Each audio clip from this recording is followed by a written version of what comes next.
What happens when a quiet man is mocked by a luxury store clerk for appearing too poor to afford a high-end watch, without realizing he's speaking to Keanu Reeves?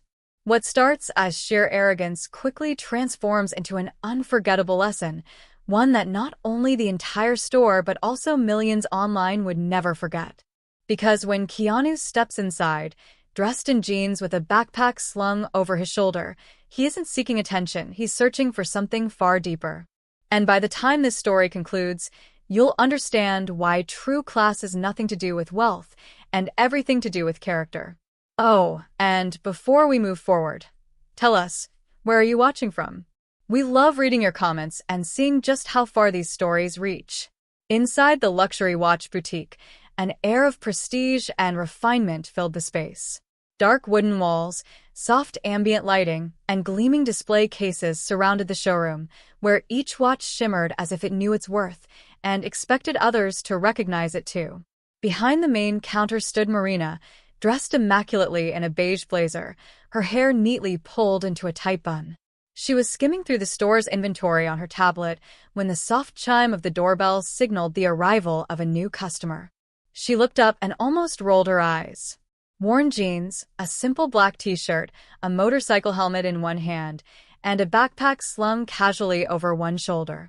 The man entered slowly, his gaze calm yet observant.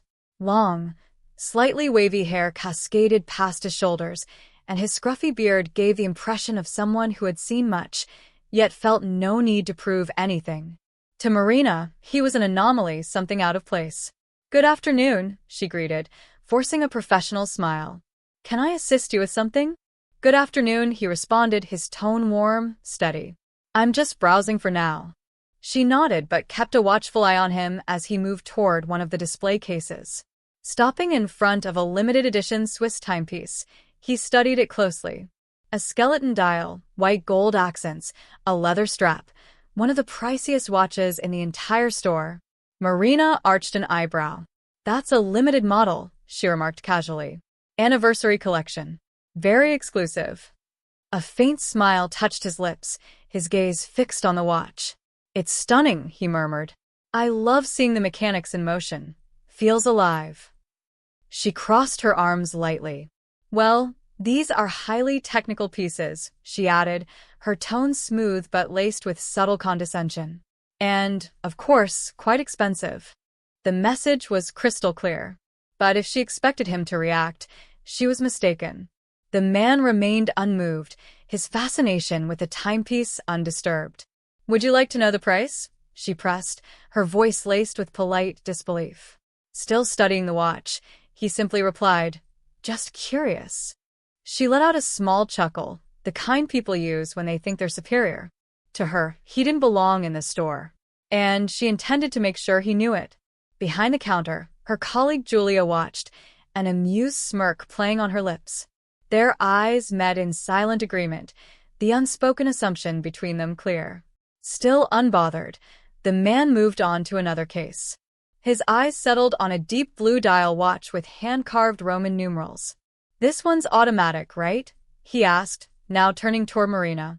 For a split second, she hesitated.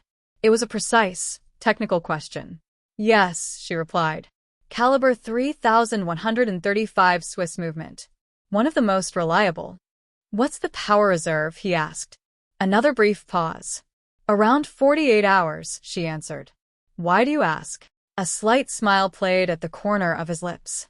"Because the rotor sounds bidirectional," he noted, "but I can hear a slight variation in the hum." Julia's smirk faltered. Marina's throat tightened. "Do you know watches?" she asked, now slightly uneasy. "A little," he said, still smiling. "I enjoy learning." Something about the way he spoke, calm, unassuming, unnerved her. His appearance shouldn't match his knowledge. But it did. And that alone was enough to disrupt her assumptions. "Are you in the industry?" she probed, testing him. "Not exactly." "A collector, then?" He shrugged. "Sometimes. But today, I'm not buying for myself." The words lingered in the air. Marina straightened, regaining control. "Well, if it's a gift you're after," she said, "we have more accessible models. Elegant, good value." She let the last word hang. The man turned to her, his gaze steady, calm. You don't think I can afford this one? The question wasn't sharp or defensive. It was gentle, so quiet it cut deeper than any raised voice ever could. A pause. Marina's face flushed slightly, but she kept her mask firmly in place. Don't take it personally, she said, smiling, only with her lips. It's just that these kinds of pieces aren't for everyone. For a moment he said nothing. Then he smiled. A quiet, knowing smile. Interesting, he mused. The air in the store grew heavier. Julia shifted behind the counter. A well-dressed couple, having just entered, sensed the tension and quietly exited. But Marina, still convinced she had the upper hand, still believing she was dealing with just anyone, had no idea she was about to learn one of the most valuable lessons of her life. She gave him a thin, sarcastic smile. Are you sure you walked into the right store? These watches aren't for just anyone. She had no clue that this anyone was about to leave her speechless.